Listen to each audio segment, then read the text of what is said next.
Digital আলাপ চেনেলটোলৈ আপোনাক স্বাগতম জনাইছোঁ। আজি আমি ধুবুৰী ডিষ্ট্ৰিক্টৰ LPৰ কাট অফ এনালাইচিছ কৰিম। গতিকে আপোনালোকে ভিডিঅ'টো শেষলৈকে চাব আৰু চেনেলটো যদি ছাবস্ক্ৰাইব কৰা নাই ছাবস্ক্ৰাইব কৰি থ'ব। এইবাৰৰ LPৰ নিযুক্তিৰ ক্ষেত্ৰত ধুবুৰী ডিষ্ট্ৰিক্ট এটা অতি গুৰুত্বপূৰ্ণ ডিষ্ট্ৰিক্ট, কিয়নো এই ডিষ্ট্ৰিক্টতে আটাইতকৈ সৰ্বাধিক নম্বৰ থকা পোষ্ট খালী থকা কেটেগৰী তিনিটা ইয়াতে আছে। তাৰে হৈছে SC category, ST plain category আৰু OBC কেটেগৰী। আটাইতকৈ বেছিকৈ পোষ্ট থকা কেটেগৰী তিনিটা ইয়াতেই আছে ধুবুৰী ডিষ্ট্ৰিক্টত। গতিকে ই এটা অতিকৈ গুৰুত্বপূৰ্ণ ডিষ্ট্ৰিক্ট। লগতে আজি আটাইবোৰ কেটেগৰীৰ আজি এক্সপেক্টেড কাট অফ এনালাইচিছ কৰিম। আপোনালোকে ভিডিঅ'টো শেষলৈকে চাব বুলি আশা কৰিলোঁ। অসমৰ আটাইবোৰ ডিষ্ট্ৰিক্টৰ ভিতৰত এইবাৰ ধুবুৰী ডিষ্ট্ৰিক্টৰ পোষ্টৰ সংখ্যা 3 নম্বৰত আছে। 335টা পোষ্ট, 335 পোষ্ট আছে। থাৰ্ড পজিশ্যনত আছে ধুবুৰী ডিষ্ট্ৰিক্ট। গতিকে ই এটা অতিকৈ গুৰুত্বপূৰ্ণ ডিষ্ট্ৰিক্ট এইবাৰ LPৰ ৰিক্ৰুইটমেণ্টৰ ক্ষেত্ৰত। OBCৰ আটাইতকৈ বেছি পোষ্ট থকা ডিষ্ট্ৰিক্ট হৈছে ধুবুৰী ডিষ্ট্ৰিক্ট, 112টা পোষ্ট আছে ধুবুৰীত। লগতে SCও আটাইতকৈ বেছি পোষ্ট থকা ডিষ্ট্ৰিক্ট হৈ পৰিছে এইবাৰ ধুবুৰী, 28টা পোষ্ট আছে। আৰু ST প্লেনতো আটাইতকৈ বেছি পোষ্ট আছে, আনৰিজাৰ্ভতকৈও বেছি আছে ST প্লেনত পোষ্ট, 78 পোষ্ট আছে ST প্লেনত আৰু আনৰিজাৰ্ভত আছে 76 পোষ্ট। ধুবুৰী হৈছে এনেকুৱা এখন ডিষ্ট্ৰিক্ট যি ডিষ্ট্ৰিক্ট প্ৰায়বোৰ কেণ্ডিডেটে এটা প্ৰিফাৰেঞ্চ ৰখাৰ চিন্তা কৰে, থাৰ্ড প্ৰিফাৰেঞ্চত হ'লেও, যাতে ফাৰ্ষ্ট প্ৰিফাৰেঞ্চ আৰু ছেকেণ্ড প্ৰিফাৰেঞ্চৰ ডিষ্ট্ৰিক্টত নাপালে গৈ পেলাই ধুবুৰীত হ'লেও যাতে পায়, তেনেকুৱা ধৰণৰ মানসিকতাৰে ধুবুৰী ডিষ্ট্ৰিক্টক এটা প্ৰিফাৰেঞ্চ দিয়ে। ধুবুৰী ডিষ্ট্ৰিক্টৰ ক্ষেত্ৰত যদি চোৱা যায়, ধুবুৰী ডিষ্ট্ৰিক্টৰ হোম ডিষ্ট্ৰিক্টৰ কেণ্ডিডেটসকলৰ বাহিৰে আন ডিষ্ট্ৰিক্টৰ কেণ্ডিডেটসকলে ধুবুৰী ডিষ্ট্ৰিক্টক যদি এটা প্ৰিফাৰেঞ্চ দিবলগীয়া হয়, তেওঁলোকে থাৰ্ড প্ৰিফাৰেঞ্চটো দিয়ে।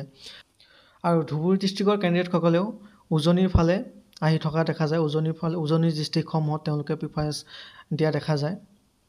ধুবুৰীৰ ক্ষেত্ৰত এটা থিংকিং মানুহৰ কৰা দেখা যায় যে চৰ অঞ্চল কাট অফ কম যাব পাৰে, কিন্তু ফাইনেল মেৰিট লিষ্টত তাৰ ওলোটাটোহে দেখা যায়। ধুবুৰী ডিষ্ট্ৰিক্টত কাট অফ যথেষ্ট হাই হোৱা দেখা যায়। যোৱা বছৰ ধুবুৰী ডিষ্ট্ৰিক্টত OBCত পোষ্ট আছিলে 26, তাৰে কাট অফ গৈছিলে 205.595।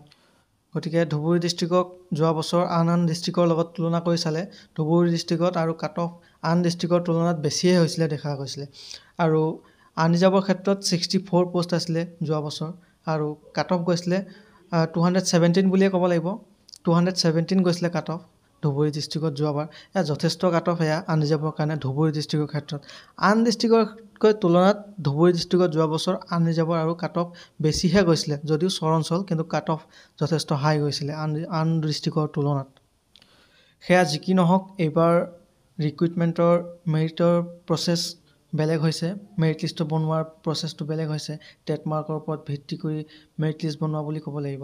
আমাৰ মূল কথা হ'ল এইবাৰ কিমান যাব পাৰে কাট অফ ধুবুৰীৰ ক্ষেত্ৰত, সেয়া হৈছে আচল কথা আজিৰ ভিডিঅ'ৰ। গতিকে আজি আমাৰ প্ৰথম আমি চাম SC কেটেগৰী। ধুবুৰীৰ SC কেটেগৰীত এইবাৰ পোষ্ট আছে 28। গতিকে SC কেটেগৰীত এইবাৰ কাট অফ কিমান যাব পাৰে। আৰু এইখিনিতে আপোনালোকক এটা কথা জনাই থওঁ যে এয়া এক্সপেক্টেড কাট অফ, ইয়াৰ ইফাল সিফাল হ'ব পাৰে, কোনেও সঠিককৈ ক'ব নোৱাৰে আগতীয়াকৈ, কিন্তু ধাৰণা কৰি বা কিবা আইডিয়া কৰি আমি ইয়াৰ এক্সপেক্টেড কাট অফ এটা ওলাব পাৰি। গতিকে ইয়াৰে এক্সপেক্টেড কিমান হ'ব পাৰে সেয়া আমি আজি এই ভিডিঅ'ত আপোনালোকৰ আগত দাঙি ধৰিম। আৰু ইফাল সিফাল হ'ব পাৰে কিছু, আপোনালোকে এয়া ইম'চনেলি ধৰি নথ'ব। আপোনালোকৰ মতে কিমান হ'ব পাৰে কাট অফ সেয়াও আপোনালোকে কমেণ্ট বক্সত জনাই থ'ব। গতিকে আজি আমি প্ৰথমে চাম SC কেটেগৰী। ধুবুৰীত SC কেটেগৰীত সমগ্ৰ অসমৰ ভিতৰত আটাইকেইখন ডিষ্ট্ৰিক্টৰ ভিতৰত SC কেটেগৰীত আটাইতকৈ বেছি পোষ্ট ওলোৱা ডিষ্ট্ৰিক্ট হৈছে ধুবুৰী। ধুবুৰীত SCৰ কাৰণে 28 পোষ্ট আছে। গতিকে ধুবুৰীত এইবাৰ কাট অফ কিমান যাব পাৰে। ধুবুৰীৰ ক্ষেত্ৰত আমি এইবাৰ SC কেটেগৰীৰ কাৰণে এক্সপেক্টেড কাট অফ ধৰিছোঁ 55, আৰু যদি 56 আছে তেওঁ নিশ্চিতভাৱে ধুবুৰী ডিষ্ট্ৰিক্টত এইবাৰ পাব পাৰে। গতিকে এয়া এক্সপেক্টেড কাট অফ ধুবুৰীৰ SC কেটেগৰীৰ কাৰণে 55, আৰু 56 হ'লে ধুবুৰীৰ ক্ষেত্ৰত SCৰ কাৰণে এয়া নিশ্চিতভাৱে এটা তেওঁলোকে তাতে চাকৰি পাব 56 থকা কেণ্ডিডেটসকলে ধুবুৰীৰ ক্ষেত্ৰত। আৰু আপোনাৰ আইডিয়াত কিমান হ'ব পাৰে ধুবুৰীত SCৰ কাট অফ আপুনি কমেণ্টত জনাই থ'ব। নেক্সট আমি চাম ST প্লেন কেটেগৰী। ST প্লেনত আটাইতকৈ বেছি পোষ্ট আছে অসমৰ ভিতৰত। ST প্লেনত ধুবুৰীত 78 পোষ্ট আছে, আৰু ST প্লেনত আনৰিজাৰ্ভতকৈও বেছি পোষ্ট আছে ধুবুৰীৰ ক্ষেত্ৰত।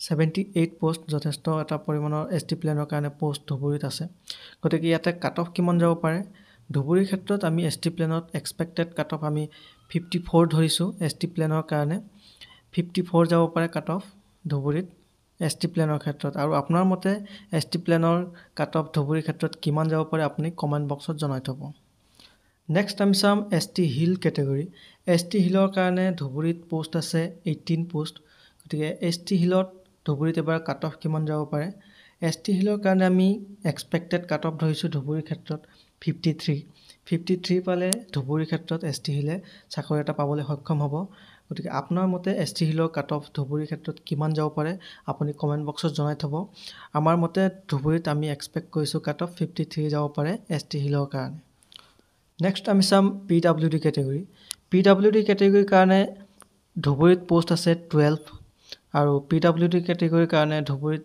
এই 12 পোষ্টত কাট অফ কিমান যাব পাৰে আমি যি এক্সপেক্ট কৰিছোঁ PWDৰ কাৰণে ধুবুৰীত এবাৰ কাট অফ যাব পাৰে 53 এবাৰ ধুবুৰীৰ ক্ষেত্ৰত PWD কাট অফ যাব পাৰে আপোনালোকৰ মতে কিমান হ'ব পাৰে সেয়া আপোনালোকে কমেণ্টত জনাব আমাৰ মতে আমি PWDৰ কাৰণে 53 এক্সপেক্ট কৰিছোঁ ধুবুৰীৰ ক্ষেত্ৰত কাট অফ নেক্সট আমি চাম টি ট্ৰাইবছৰ কাৰণে এবাৰ টি ট্ৰাইবছৰ কাৰণে ৰিজাৰ্ভেশ্যন সৃষ্টি কৰিছে আৰু টি ট্ৰাইবছৰ কাৰণে ধুবুৰীত পোষ্ট আছে 11 আৰু টি ট্ৰাইবছৰ ৰিজাৰ্ভেশ্যনত এবাৰ কাট অফ ধুবুৰীত যাব পাৰে 53 পালে ধুবুৰীৰ ক্ষেত্ৰত টি ট্ৰাইবছৰসকলে চাকৰি এটা পাবলৈ সক্ষম হ'ব 53 কাট অফ যাব পাৰে টি ট্ৰাইবছৰ গতিকে আপোনালোকৰ মতে কিমান হ'ব পাৰে টি ট্ৰাইবছৰ কাট অফ ধুবুৰীত আপোনালোকে কমেণ্ট বক্সত জনাই দিব আৰু এইবাৰ আমি চাম অসমৰ ভিতৰত আটাইতকৈ অধিক পোষ্ট থকা OBC পোষ্ট থকা ধুবুৰী ডিষ্ট্ৰিক্টৰ কাট অফ ধুবুৰীত এইবাৰ আটাইতকৈ বেছি পোষ্ট আছে OBCৰ ক্ষেত্ৰত 112টা আছে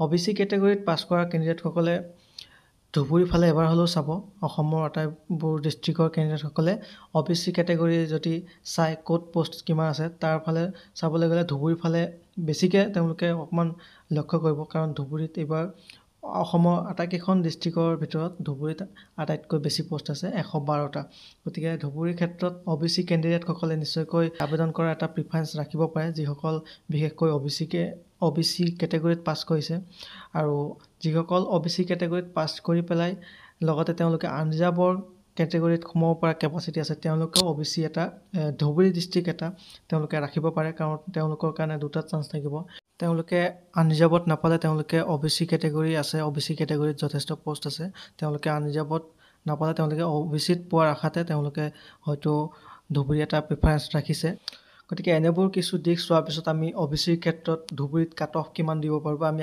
এক্সপেক্ট কিমান কৰিব পাৰোঁ OBCৰ ক্ষেত্ৰত ধুবুৰীত কাট অফ আমি OBCৰ কাৰণে ধুবুৰীত এক্সপেক্ট কৰিছোঁ কাট অফ 56 পালে ধুবুৰীত এবাৰ পোৱাৰ চান্স আছে OBCৰ ক্ষেত্ৰত ধুবুৰীত এবাৰ 56 ধৰিছোঁ আমি কাট অফ আপোনালোকৰ মতে ধুবুৰীত কাট অফ কিমান যাব পাৰে এবাৰ OBCৰ ক্ষেত্ৰত কিমান যাব পাৰে আপোনালোকৰ আইডিয়াত আপোনালোকে কমেণ্ট বক্সত জনাব আমাৰ মতে আমি 56 ধৰিছোঁ এবাৰ কাট অফ ধুবুৰীত OBCৰ কাৰণে আৰু এইবাৰ আমি চাম আনৰিজাৰ্ভ কেটেগৰীত ধুবুৰীৰ ক্ষেত্ৰত পোষ্ট আছে 76 আৰু ইয়াৰ ক্ষেত্ৰত কাট অফ কিমান যাব পাৰে সেয়া হৈছে আটাইতকৈ লক্ষণীয় দিশ এটা ধুবুৰীৰ ক্ষেত্ৰত আনৰিজাৰ্ভত কাট অফ ধুবুৰীৰ ক্ষেত্ৰত যদি আনৰিজাৰ্ভৰ ক্ষেত্ৰত কাট অফ চাব যাওঁ তেতিয়াহ'লে OBCয়ে কিন্তু ধুবুৰীৰ ক্ষেত্ৰত আনৰিজাৰ্ভ কাট অফ যথেষ্ট হাই কৰিব পাৰে কিয়নো OBCৰ পোষ্ট ধুবুৰীত আটাইতকৈ বেছি আছে সেই অনুসৰি যদি OBCৰ কেণ্ডিডেটসকলে ধুবুৰীত এপ্লাই কৰে আৰু তেওঁলোকৰ যদি মেৰিট মাৰ্কটো বেছি থাকে তেওঁলোকে কিন্তু প্ৰথমতে তেওঁলোকৰ মাৰ্কটো আনৰিজাৰ্ভ কেটেগৰীয়ে টাচ কৰিব যদি তেওঁলোকে আনৰিজাৰ্ভে যদি ৰাখিব পৰা হয় OBC কেটেগৰীসকলক আনৰিজাৰ্ভতে ৰাখি দিব গতিকে আনৰিজাৰ্ভৰ ক্ষেত্ৰত OBCৰ যিহেতু এইবাৰ আবেদন ধুবুৰীত বেছিকৈ পৰিব যিহেতু OBCৰ পোষ্ট বেছি গতিকে আনৰিজাৰ্ভত কিন্তু সেই OBC কেণ্ডিডেটসকলে সোমোৱাৰ চান্স আছে বা আন কেটেগৰীসকলেও সোমাব পাৰে যেনেকৈ ST প্লেনত আটাইতকৈ বেছি পোষ্ট আছে SCত আটাইতকৈ বেছি পোষ্ট আছে গতিকে এই কেটেগৰীসমূহৰ যিসকল হাইষ্ট মাৰ্ক থকা বা বেছিকৈ মাৰ্ক থকা তেওঁলোকে আনৰিজাৰ্ভত হয়তো সোমাব পাৰে বা OBCৰো যথেষ্ট পৰিমাণৰ মাৰ্ক থকা দেখা যায় OBC কেটেগৰীসকলেও আনৰিজাৰ্ভত সোমাব পাৰে আৰু আনৰিজাৰ্ভসকলতো আছেই গতিকে এনেবোৰ এনালাইচিছৰ পিছত আমি ধুবুৰীৰ ক্ষেত্ৰত আনৰিজাৰ্ভৰ কাট অফ কিমান আমি এক্সপেক্ট কৰিব পাৰোঁ সেয়া হৈছে লক্ষণীয় আমি ধুবুৰীত আনৰিজাৰ্ভৰ এক্সপেক্ট কৰিব পাৰোঁ কাট অফ 62 আমি এক্সপেক্টেড ধৰিছোঁ কাট অফ আৰু 61 আশাহত হ'ব নালাগে ধুবুৰীৰ ক্ষেত্ৰত আনৰিজাৰ্ভৰ। গতিকে আমাৰ মতে আমি এক্সপেক্ট কৰিছোঁ 62 যাব পাৰে এইবাৰ কাট অফ ধুবুৰীত। আৰু আপোনালোকৰ মতে ধুবুৰীত কাট অফ কিমান যাব পাৰে আপোনালোকে কমেণ্ট বক্সত জনাব।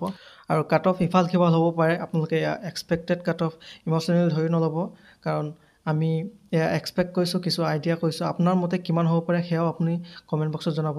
আৰু এই বিশ্লেষণ যদি আপুনি কিছু ভাল পাইছে আপুনি লাইক এটা কৰিব পাৰে, আৰু চেনেলটো যদি ছাবস্ক্ৰাইব কৰে ছাবস্ক্ৰাইব কৰি থ'ব। পৰৱৰ্তী ভিডিঅ'সমূহত আকৌ লগ পাম আপোনালোক। আজিলৈ ইমানে, ধন্যবাদ।